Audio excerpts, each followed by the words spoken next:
আচ্ছা, আমি আবার থেকে পড়ছি। হ্যাঁ, আজ শনিবার 10 মে 2025 তারিখে উপদেষ্টা পরিষদের এক বিশেষ সভা অনুষ্ঠিত হয়। সভায় আন্তর্জাতিক অপরাধ ট্রাইব্যুনাল আইনের সংশোধনী অনুমোদিত হয়েছে। সংশোধনী অনুযায়ী আন্তর্জাতিক অপরাধ ট্রাইব্যুনাল কোনো রাজনৈতিক দল, তার অঙ্গ সংগঠন বা সমর্থক গোষ্ঠীকে শাস্তি দিতে পারবে।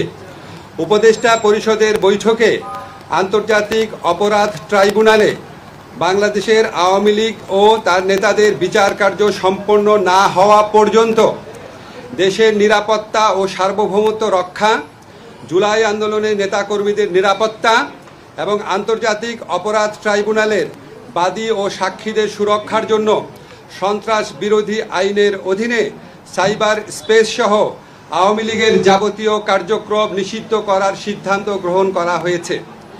এই বিষয়ে প্রয়োজনীয় পরিপত্র পরবর্তী কর্মদিবসে জারি করা হবে।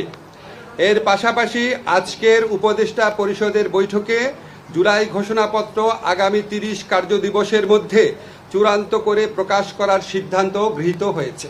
ধন্যবাদ।